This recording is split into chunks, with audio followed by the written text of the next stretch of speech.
With 2 days remaining in October, Jared Mills is once again embedded in the home range of his top target, Hermit.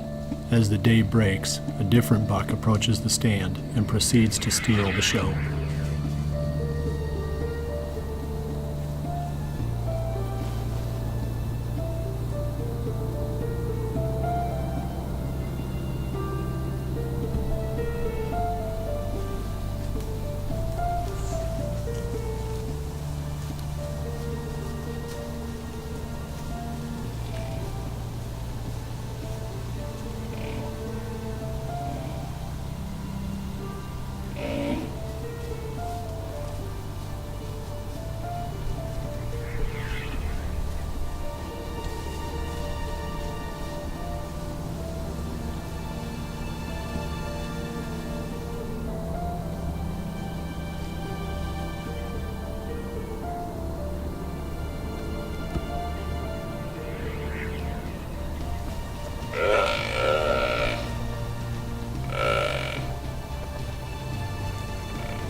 About 8:45 here on the morning of October 29th.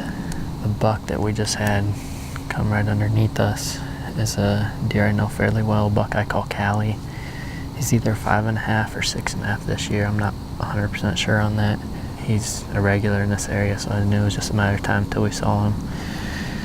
The deer we're actually after this morning is Hermit, and he could definitely be in this area. It's just kind of an oak ridge here in between a couple sections of pine trees. I've hunted this area a number of times and have seen some good cruising buck activity, so it was a pretty cool encounter with Callie. It was pretty cool vocalization and cool footage too.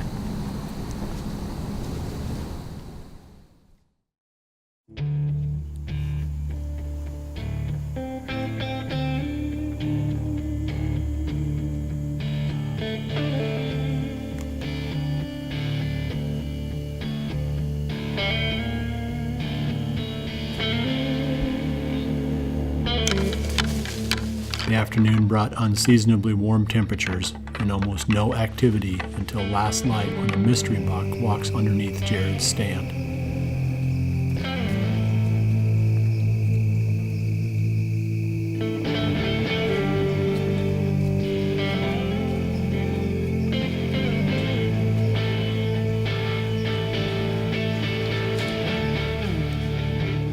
As the buck fades away into the night, a cold front begins pushing through the area, and with it comes the much anticipated northerly winds.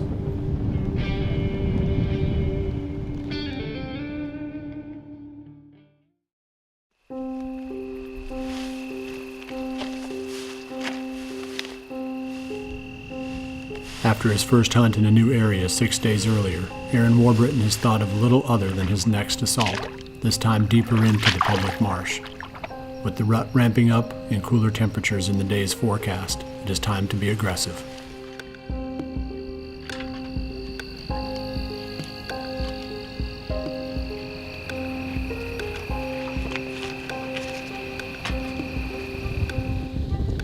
It's October 30th, and me and Sean came in and we did a hanging hunt in the dark this morning.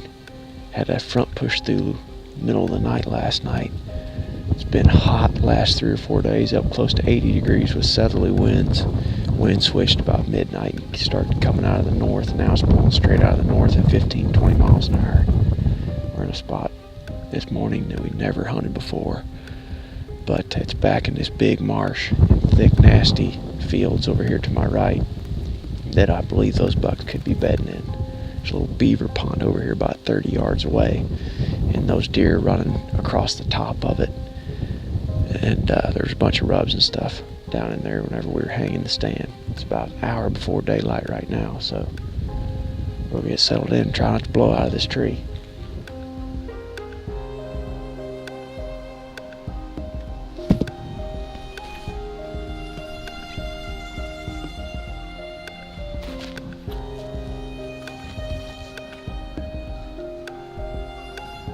He's a 3-year-old buck. 130-inch 3-year-old baby.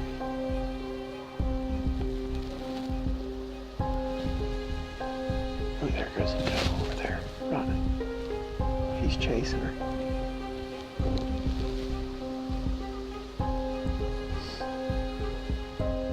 He's going over there. On this hunt, we were headed into an unfamiliar location that we'd never been in before, so we utilized our Cabela's headlamps to scout on the way in. That's how we came across this stand location in the dark, having never set foot in this area. Jared has another close encounter with a great buck while hunting a frigid forage big and beastie plot. During the early stages of the rut, big and beastie can be the perfect draw for doe groups. If you find the does, you'll find the bucks, and nothing does a better job of concentrating the does than an attractive food plot. Though Trophy Rock also makes bagged mineral, the rocks are the most portable. You can easily carry them into the most remote parts of the farm.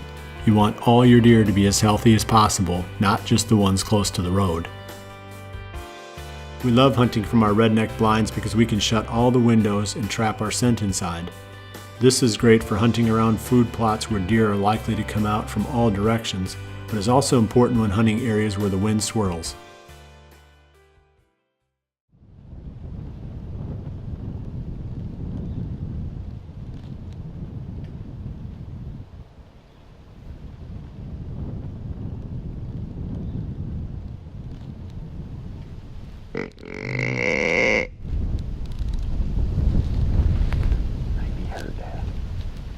Just right before 8 o'clock right now, and me and Sean just saw a pretty good buck cut across this marsh out here about 150 yards away. He was headed to the west, and these little ditches along the edge of this dike are pretty deep and run clear up to the north fence line of this place. So he's either going to go north or south from there. I guess he could bed down out there, but they're moving pretty good. And it's early yet. I can't see him now. I threw a couple of grunts out after I saw him, but hard to say if he could hear it or not. It's pretty windy. And he's a couple hundred yards away, but so far that's the third or fourth buck we've seen. I'm not sure. We had a couple of them come in early right here at this scrape. And it feels good this morning. Just wait and see what that deer does.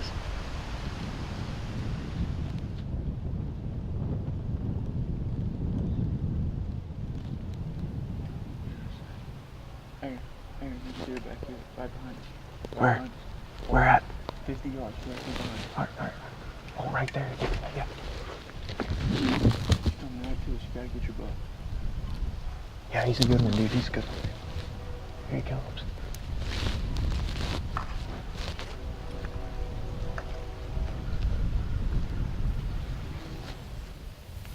Oh, yeah. Oh, yeah. Oh, yeah. Ready? Got him.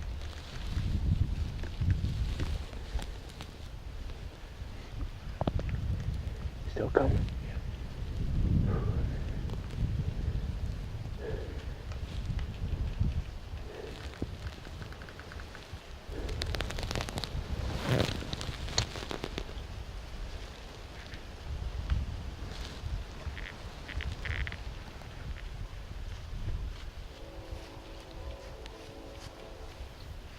Come here. Smoked him. Got him.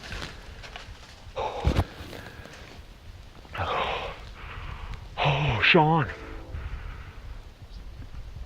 Oh, Sean. Oh. Dude. What just happened right there? Oh my gosh. 10 yards, I can see the light of knockdown there. I don't even know what that thing is, but it's a toad. Holy cow. Sean and I come in here this morning. We woke up at 3 a.m. to do a hanging hunt in this spot. And the reason why I picked this stand is because we can see across all this thick, heavy bedding. This stuff is, you know, chest high. And the deer living out here in this swamp. That buck come right down this green strip, right here to 10 yards, and we just plugged him, man. We got that temperature drop, and these bucks are on their feet this morning. I'm shaking, dude. Oh, man. Oh, I think he should be down right over there. Looked like it got him good. Oh, my gosh. Happened so quick.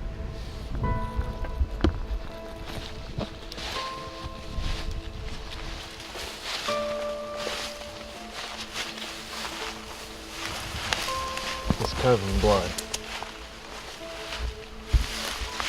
Covered. He was just slightly quartering, so it should have got both lungs because it was really tight to the shoulder. Already looks like that he's bleeding good right after the shot, so you can see right here behind me, right where that sucker came down, that dike and that little ditch full of water is right there. He didn't want to cross that. He just funneled right down here past the stand. We got lucky when we set it up, but it was in the right spot. Let's take up the blood trail.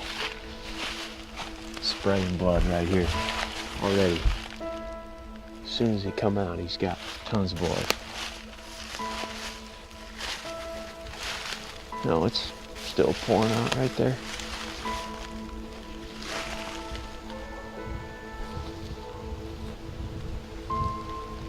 Tons of blood.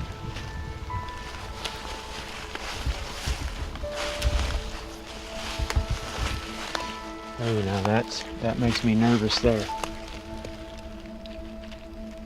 See that? Yep. It's a piece of corn. There's a chunk of corn right there. I mean, there's some cornfields out here that the deer's obviously feeding in, but with that 1/4-2 angle, that arrow may have come out back through the liver and the stomach. He's got good blood on both sides, the entry and exit. I know I got at least one lung, and probably a double lung, but it makes me kind of nervous seeing that. I'm gonna back out for a little while before we go in any further, I think. No need to take any chances.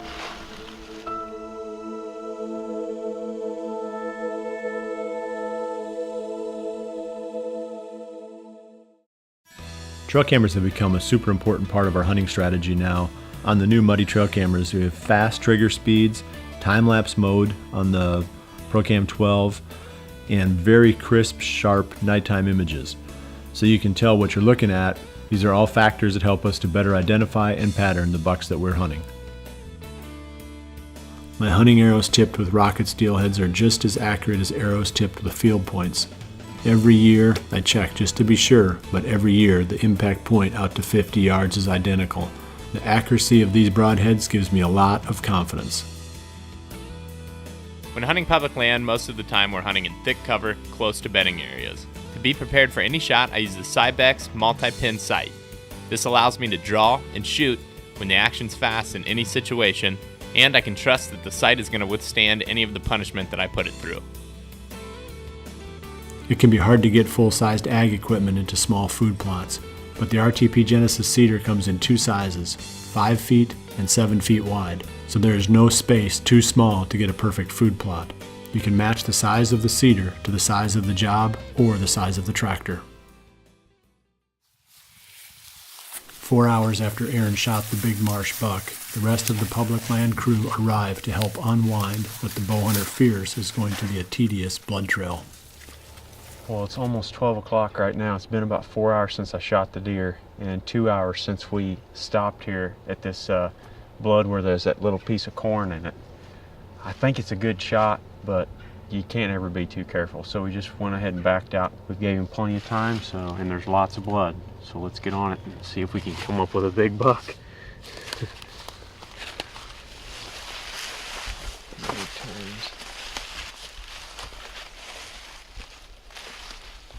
He's right there, he's dead. He's done right there.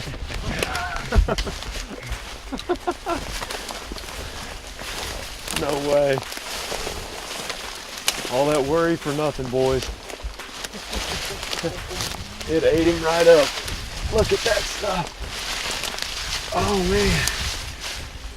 Oh, look at that buck. Old swampy Iowa public land buck right there. That's pretty cool. Got him right there behind the shoulder. I'm anxious to see where that exit hole was. I was so nervous that exit was back because I found that little piece of corn, but heck, when we found that piece of corn, we're only 30 yards from him right here. Oh my, that's awesome.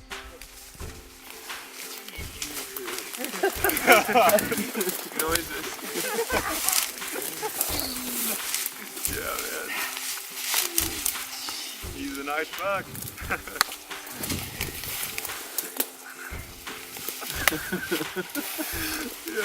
Yeah, he's a good one, man. He's a good one. 30th. What's that? Notching that up.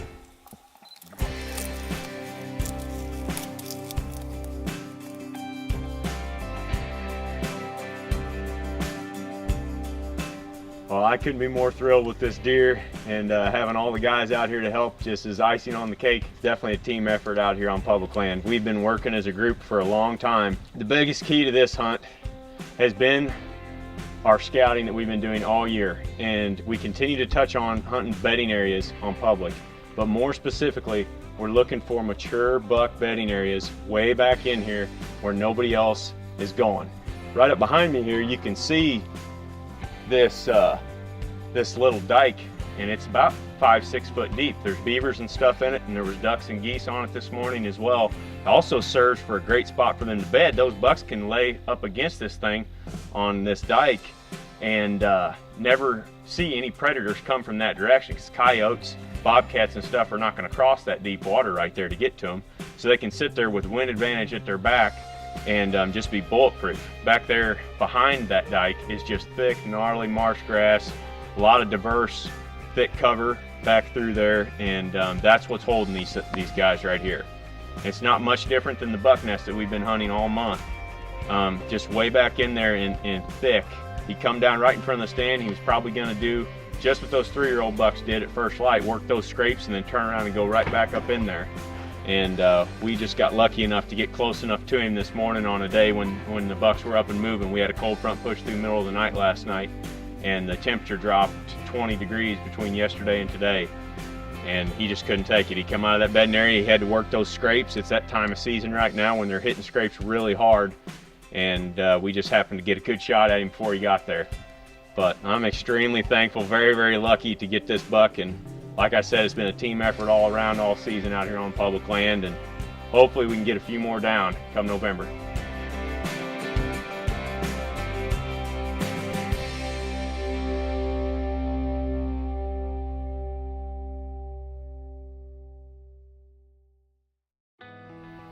With my bow setup, I'm shooting heavy poundage with long draw length.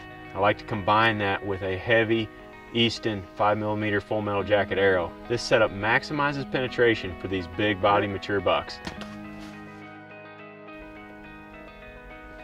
The challenge out here on public land is getting way back in here where these mature bucks live. We would not be able to do it without these lightweight, muddy quick sticks. I harvested this buck this morning on a hanging hunt, was able to come in here for the first time, slide up the tree dead quiet, and catch him by surprise. Hoyt has been committed to building high quality bows for many, many years now. Every year they come out with top of the line bows, but I love shooting my old Hoyt Alpha Max. It's never let me down. Taking a bull elk with it this year, along with this great mature buck this morning. Realtree makes 12 different styles of their famous and highly functional easy hanger. You can find one that is perfect for holding your bow close at hand, stowing your gear, or positioning a video camera where you can easily capture your hunt. There's even a model that allows you to quickly attach a trail camera to a tree. We've had very good success with the Ozonics units in tree stands, but they are almost foolproof in ground blinds. By placing the unit over the open window, we basically create a curtain of ozone that destroys nearly all odor that would otherwise leave the blind.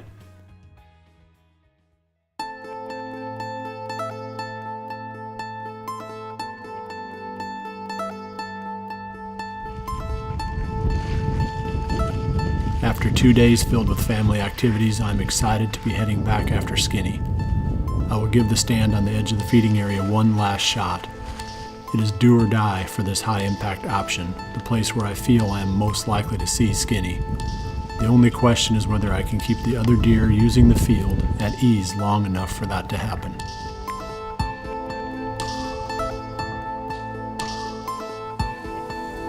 At the same time, 50 miles to the east, Mike Reed is heading out for a Halloween hunt of his own, hoping for redemption on a big 8-pointer that he encountered in 2015. Well, it's October 31st. It's about 67 degrees, it's a little bit warm. We got a nice stiff south-southeast wind, and this area is loaded with bucks. Main target here is Brutus. He's the one I'm hoping to see. There's lots of bucks that are moving through here, though, and it'd be fun to film a lot of the 4.5-year-olds and just kind of build history with them. This plot, as I've mentioned before, is sort of a poor man's plot. We came in here, 4 or 5 guys, and cut all the brush out and put in some wild game buffet, and it looks good. It looks like a carpet, and it's right next to the beams. And there's a big ridge that goes down to a cedar thicket on this side, and a big ridge that goes down into a cedar thicket on the other side. And it's just a natural crossing we noticed last year, so we came in here and put some food.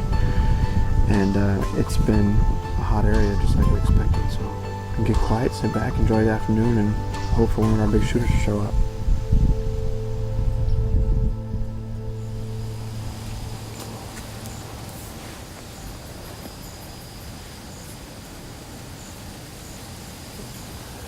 We've been on stand for about an hour. Wanted to give you a quick update on the overall plan for hunting this buck. This is obviously one of the spots that we're focusing on. It's a place that it just seems like a lot of deer come to feed here, which means that in the evenings, if there's does here, the bucks are going to come just to check them out.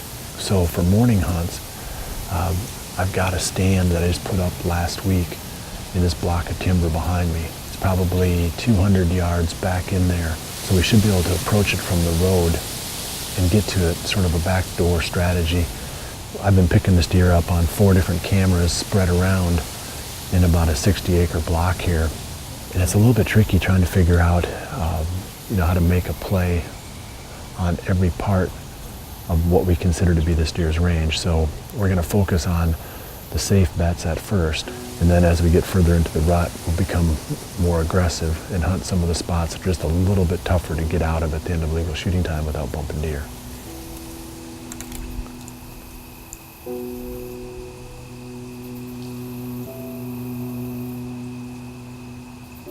The best buck of the evening is a very nice 8-pointer with lots of potential. Though the day felt good, Skinny never appeared. After alerting at least one deer on exit, I made the decision to move these stands across the creek to a new spot that we could get away from more easily.